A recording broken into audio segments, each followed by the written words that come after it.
వాళ్ళు train up చేస్తుంటారు, వాళ్ళని రెడీ చేస్తారు. పార్టీ కానీ అక్కడ ఆర్ఎస్ఎస్ క్యాడర్ కానీ ఖచ్చితంగా అంతకు మించిన వాళ్ళు రెడీ అవుతారు. ఇప్పుడు యోగి ఉన్నారు, యోగి ఆ ప్లేస్లోకి రావచ్చు.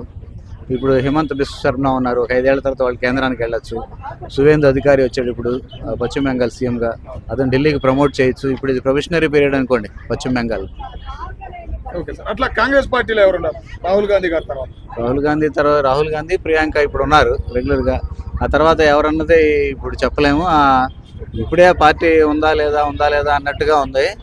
ఈ రాహుల్ గాంధీ ఇంకా ఒక 10 years ఆట ఆడతాడు కాబట్టి అప్పుడు ఆలోచించచ్చు మనం. ఓకే సార్, అట్లాగే మన తెలుగు రాష్ట్రాల్లో బీఆర్ఎస్ కేసీఆర్ గారి తర్వాత ఎవరంటారు? కేటీఆర్ ఉన్నాడు. కేటీఆర్ యాక్టివ్ ఇప్పుడు executive president, vice president, working ప్రెసిడెంట్గా ఉన్నారు కదా.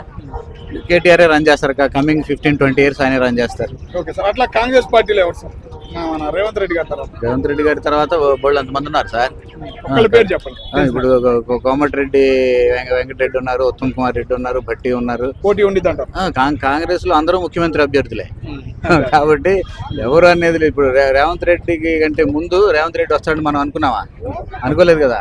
సడన్ గా ఒక హైప్ లో వచ్చాడు, ఆయన దాన్ని అంతా క్యాప్చర్ చేశాడు, పార్టీని పట్టుకున్నాడు, ప్రజలని పట్టుకోగలిగాడు, టక్కున సీఎం అయిపోయాడు. జస్ట్ ఒక 7-8 years లో ఆయన కాంగ్రెస్ లో చేరాక. ఓకే సార్, అట్లాగే ఆంధ్రాలో టీడీపీలో చంద్రబాబు నాయుడు గారి తర్వాత ఎవరంటారు? లోకేష్ రన్ అవుతున్నాడు. లోకేష్ ఇప్పుడు ప్రెసిడెంట్ చేశారు, వర్కింగ్ ప్రెసిడెంట్ అన్నారు కదా. మొన్న మధ్య ఆయన ప్రమాణ స్వీకారం కూడా చేశాడు. లోకేష్ ఖచ్చితంగా మళ్ళీ 20-25 years పార్టీని ముందుకు తీసుకెళ్తాడు. ఓకే సార్, బాగా డైనమిక్ అయ్యాడు, యాక్టివ్ అయ్యాడు. ఓకే సార్, అట్లాగే జనసేన పార్టీలో పవన్ కళ్యాణ్ గారి తర్వాత ప్రస్తుతం పవన్ కళ్యాణ్ గారు ఆయనే 20 years ఆడతాడు ఆట. 20 years తర్వాత ఇప్పుడు వాళ్ళ అబ్బాయి అగ్రానందన్ వస్తాడా, ఇంకెవరు వస్తారు ఆ రోజున చూడాల్సిందే. ఇప్పుడు యంగ్ కదా, ఇప్పుడే కదా ఆయన వచ్చారు.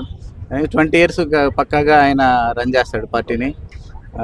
వాళ్ళు ఎప్పుడు సక్సెస్ఫుల్గా ఉంటారనే అంచనాలు అయితే ఉన్నాయి. ఓకే సార్, అట్లాగే వైసీపీ జగన్మోహన్ రెడ్డి గారి తర్వాత ఎవరంటారు? జగన్మోహన్ రెడ్డి గారి తర్వాత ఇంకేం ఉండకపోవచ్చేమో, పార్టీ వైండ్ అప్ అవ్వచ్చేమో. ఎందుకంటే ఆ స్థాయి లీడరు, అంత మనీ బలం ఉన్నటువంటి లీడరు వేరే వాళ్ళు ఉండాలి కదా. ఇప్పుడు అతనిదే పార్టీ, అతనే పెట్టుకున్నాడు పార్టీ. అతని తర్వాత అతని వారసులు ఎవరన్నా ఉంటే, వాళ్ళ పిల్లలు ఎవరన్నా ఉంటే, అందరూ గర్ల్స్ కదా, వాళ్ళు రాజకీయాల్లోకి వస్తారా లేదా వాళ్ళు విదేశాల్లో స్థిరపడతారా అన్నది మనకు తెలియదు. వైఎస్ఆర్ తర్వాత ఇంకా డౌటే. ఎందుకు ఆయన ఇప్పుడు 20 years ఆట ఆడతాడు కదా, పార్టీ నడుపుతాడు. ఇప్పుడు ఎంత 50 కూడా లేవు కదా సొంతం. కాబట్టి జగన్ తర్వాత ఎవరనే ప్రశ్న ఇప్పుడు అక్కర్లేదు నిజానికి. Thank you.